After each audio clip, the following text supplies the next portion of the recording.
Olá, hoje nós vamos ter nosso primeiro tema de cardiologia, né? Enfermagem e cardiologia. Nós vamos primeiro conhecer o nosso sistema, tá? Cardiovascular, um pouco da anatomia, como ele funciona, relembrar um pouco isso, né? O sistema circulatório, ele é composto de coração, vasos sanguíneos e sangue. Já no coração é um órgão oco dividido em 4 câmaras, sendo 2 superiores, átrio direito e esquerdo, e 2 inferiores, ventrículo direito e esquerdo. O lado direito do coração é composto de sangue venoso, rico, tá, em CO2 e pobre em oxigênio, já que ele ainda não passou pelos pulmões para fazer a hematose. O lado esquerdo do coração é composto por sangue arterial rico em oxigênio e pobre em CO2, porque ele já passou pelos pulmões e foi realizado a hematose. Aqui nós temos o sistema circulatório, coração, onde, né, existe a veia cava superior e veia cava inferior. A veia cava superior recolhe todo o sangue da parte superior. A veia cava inferior, todo o sangue da parte inferior. Então, nisso vai desembocar aqui no átrio direito, onde vão ter as contrações cardíacas, né? Através dos estímulos, né? Dos nodos atrioventricular e arterial. Vai se abrir também a válvula tricúspide, onde vai passar para o ventrículo direito ainda todo o sangue venoso, depois passando para o ventrículo direito, vai passar pela artéria pulmonar, ainda todo o sangue ainda está venoso, é a única artéria do corpo, tá, que carrega o sangue venoso. Chegando na artéria pulmonar, vai chegar aos pulmões, vai fazer a hematose, a troca, né, gasosa, onde vai se encaminhar pelas veias pulmonares, tanto superior quanto inferior esquerda, já com sangue rico, tá, em oxigênio. Passando-se pelas veias pulmonares aqui, ele vai chegar ao átrio esquerdo já com sangue rico em oxigênio, vai haver a válvula mitral, né, que está localizada no átrio esquerdo. Abrindo essa válvula, o sangue vai encaminhar para o ventrículo esquerdo. Com isso, abre-se a válvula aórtica, que vai se encaminhar o quê? Para todo o organismo através da aorta, tanto para o tronco braquiocefálico, artéria carótida e artéria subclávia. Então, isso a gente chama-se, né, até quando está aqui dentro do coração, de pequena circulação, porque ele vai estar aqui dentro do coração. Quando se encaminha para o organismo, né, para todo o corpo, a gente chama-se de grande circulação. Nós temos também aqui, né, como a gente viu lá no último slide, as válvulas, né?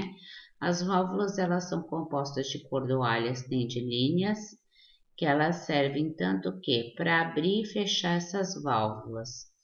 Nós temos as semilunares, as atrioventriculares, que fica entre o átrio e o ventrículo, tá? Para poder estar abrindo e fechando as câmaras cardíacas para que não tenha um retorno venoso e não tenha uma mistura, né, de sangue venoso com arterial, porque se tiver essa mistura aí a gente já vai definir uma patologia para isso. Como eu falei, né, pequena circulação, né, que ela vai né, apenas passar aqui pelo coração, pelos pulmões, né? E quando a gente denomina grande circulação é quando está já irrigando todo o organismo, o corpo humano, tá bom? Aqui também, além desse sistema, nós temos o sistema elétrico do coração, onde nós temos os batimentos cardíacos. Nós temos aqui, né, as vias internodais que faz com que tenha, né, os estímulos cardíacos, o nó atrioventricular, que ele fica bem, né, bem entre as margens do átrio e do ventrículo, né, que a gente tem, e o atrial, que fica aqui bem no átrio, bem acima. Esses dois nós, tá? Internodais, eles vão fazer com que passe os estímulos, tanto, tá? Para o ramo do feixes, tá? Dos ramos dos feixes, para poder ter a condução elétrica. Esse feixe atrioventricular que fica entre os ventrículos, entre as câmaras cardíacas, é o chamado, né, os feixes de His, eles vão ter o quê? Fazer com que tenha os batimentos cardíacos, tá bom? O sistema circulatório, isso daqui é tudo que eu falei, né? Um resumo de tudo que eu falei anteriormente. O sangue venoso chega ao coração através da veia cava superior e inferior. A superior recolhe a parte superior do sangue e inferior a parte inferior do sangue. Após o enchimento do átrio direito pelo sangue venoso, o mesmo se contrai, fazendo-se que passe pela válvula tricúspide para o ventrículo direito. A partir desse momento, inicia-se a pequena circulação pulmonar. Por quê? Após o enchimento do ventrículo direito, o mesmo se contrai, o sangue venoso passa pela válvula pulmonar, chegando à artéria pulmonar, que ainda está com sangue venoso, que terá o papel de conduzir o sangue venoso até os pulmões direito e esquerdo, onde lá vai ter as trocas de gás carbônico com oxigênio, que a gente chamamos de hematose.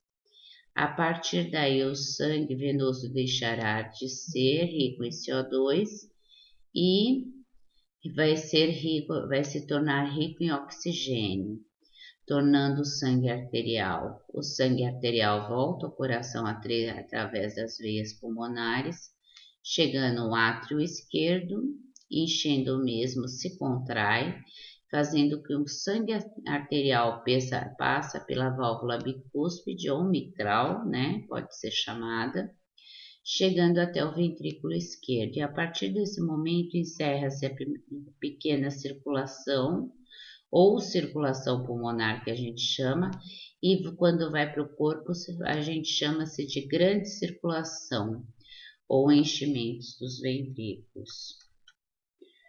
O sistema circulatório, tá, o esquerdo, se contrai, fazendo que o sangue arterial passe pela válvula aórtica, chegando até a artéria aorta, que terá a função de conduzir o sangue para todo o organismo, nutrindo todas as nossas células, né?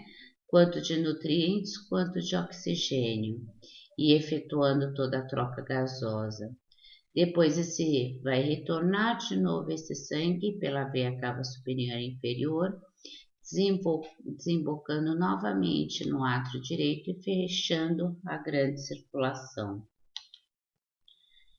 Aqui, depois da gente conhecer um pouco ali, né, da anatomia e fisiologia, como funciona, dos nodos atrioventriculares, das câmaras, nós temos a hipertensão arterial sistêmica, que é denominado HAS. A elevação desses níveis de pressão arterial, mesmo em estado de repouso, isso é significado hipertensão. Ele é preocupante quando a diastólica está maior, tá? De 110 milímetros por mercúrio. A patologia é de início lento que poderá levar a várias complicações. A doença para a qual a cura é desconhecida, mas o bom prognóstico com a manutenção com os medicamentos. Aqui nós temos o quê? Um vaso sanguíneo saudável, que como vocês veem, ele é bem dilatado, né?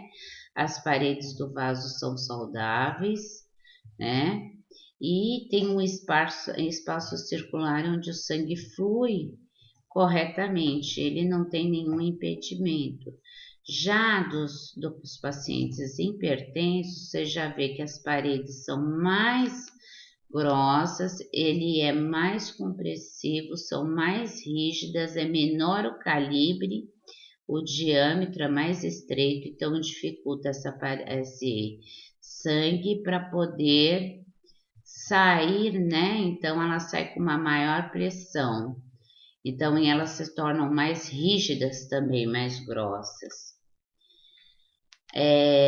Sobre as causas da resistência vascular, que é essas paredes mais grossas, mais rígidas, nós temos as alterações de hormônios, problemas renais, fatores emocionais pode contar também, como sinais e sintomas cefaleia, principalmente região occipital, a lipotímia, que é a tontura, alteração visual, que são escotomas, que são parecendo que vocês estão vendo aquelas bolinhas, estrelinhas, né? Meio turva a visão, náusea, desconforto respiratório, elevação dos níveis pressóricos também, hipertensão arterial sistêmica, o tratamento, adequação de dieta, que pode ser hipossódica ou assódica, medicamentos, tá? Com controle de obesidade. Esses medicamentos, eles podem conter o quê? Tanto os medicamentos para diminuir a pressão, como também os medicamentos diuréticos. Os cuidados de enfermagem, tá? É sempre verificar os sinais com ênfase na pressão, controle de diurese, observar e comunicar o nível de consciência, sempre manter um ambiente calmo, arejado, observar e comunicar, anotar a aceitação alimentar, administrar o medicamento e ajustar os medicamentos. Porque se você for dar um diurético à noite, esse paciente vai apresentar uma nictúria, diurese à noite, então ele não vai conseguir dormir, então de preferência pela manhã. E orientação sobre os cuidados, tá? Quanto à hipertensão. Já na nossa outra patologia, nós temos o edema agudo de pulmão, que é definido como um acúmulo anormal de líquidos nos alvéolos pulmonares. Quando acumula esse líquido, ele impede a troca gasosa em consequência da retenção de sangue nos vasos pulmonares também. Como vocês podem ver aqui na figura, né? Tem uma retenção de sangue nos vasos pulmonares. Esse é um alvéolo saudável, cheio de ar, fazendo, né, a troca gasosa do CO2, né, com oxigênio. E aqui já é um alvéolo com retenção de líquidos, né, com sangue juntamente com água. Então, isso impede a nossa troca gasosa. As causas maiores, né, para o edema são as miocardiopatias, que não faz com que o coração, né, tenha um bom batimento, uma boa força contrátil, complicações pulmonares também, processos inflamatórios, falência renal. Sinais e sintomas é agitação, ansiedade, dispneia, sudorese fria, palidez cutânea, cianose, respiração ruidosa, tosse de início seca e depois produtiva, porque os alvéolos estão cheios de líquidos, e uma expectoração espumosa de coloração rósea, porque é o sangue misturado com o líquido. Aí, a partir do momento que ele não consegue ter a troca gasosa adequada, vai ter uma confusão mental e pode ter até um coma. O tratamento é sempre manter o decúbito elevado para facilitar a respiração, com oxigenoterapia, seja em máscara ou em catéter de O2, ou se precisar até uma ventilação. Medicamentos diuréticos para poder eliminar aquele líquido e broncodilatadores para aumentar a luz dos brônquios. Restrição hídrica para não causar mais acúmulo de líquidos. Os cuidados de enfermagem é sempre manter o decúbito elevado para facilitar a troca gasosa, manter monitorização contínua de sinais vitais, observar e comunicar e anotar alterações respiratórias, o balanço hídrico de que entrada e saída de líquido, de qualquer líquido, inclusive as medicações, observar e comunicar a anotação de nível de consciência, administrar medicamentos, cuidados com oxigenoterapia também, e manter materiais para intubação orotraqueal prontos.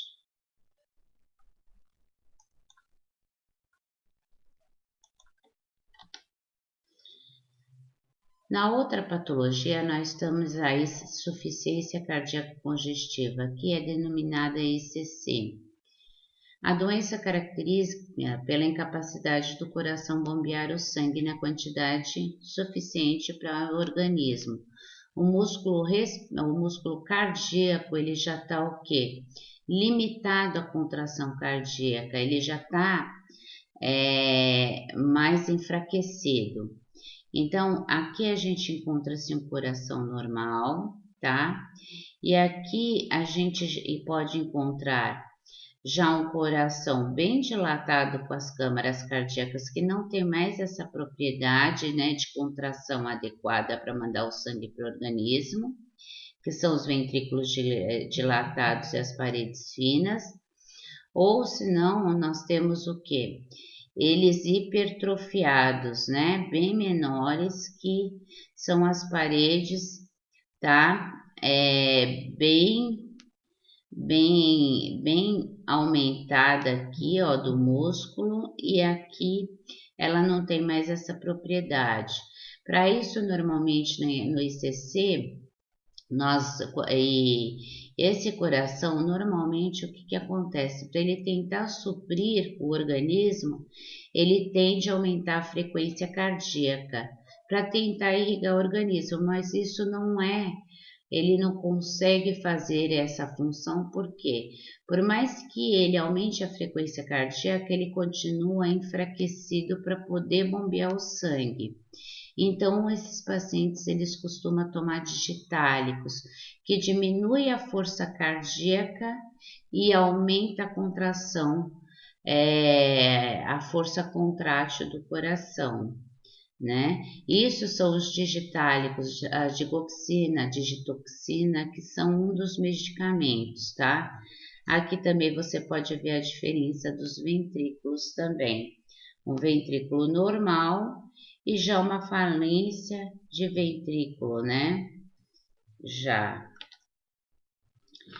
As causas mais comuns é a hipertensão arterial, a insuficiência coronariana, né, das artérias que envolvem o coração para irrigação, problemas das válvulas cardíacas também, problemas de miocardiopatias, né, no músculo, as arritmias, doenças pulmonares como edema agudo, alterações renais. Os sinais, tá? Sempre é o edema de membros inferiores, porque retém muito líquido, dispneia aos mínimos esforços, já que não tem uma troca de oxigênio adequada, agitação, tosse seca, taquicardia e insônia. O tratamento, como eu falei para vocês, medicamentos e repouso. Pode ser desde os digetáricos, desde os diuréticos, né? E os cuidados de enfermagem sempre, aferir sinais vitais, controle de balanço hídrico, manter o decúbito elevado para facilitar a oxigenação, manter o ambiente calmo e arejado. e observar e comunicar a notação periférica, que isso diz muito. Se quanto mais é diminuída a perfusão periférica, isso quer dizer que o sangue não está chegando nas extremidades, o oxigênio não está chegando nas extremidades. Realizar mudança de decúbito, se necessário, se o paciente não conseguir, observar e comunicar a notar presença de edema, administrar os medicamentos necessários, cuidados na higiene auxiliar e comunicar a assistência alimentar. Aqui nós temos nossos vídeos que eu coloquei para vocês de apoio sobre o sistema cardiovascular, né, hipertensão, o que é hipertensão arterial, edema agudo, a insuficiência cardíaca, para poder focar mais, né, com a visualização. E aqui são as atividades para vocês estarem realizando no fórum. Agradeço a participação de vocês.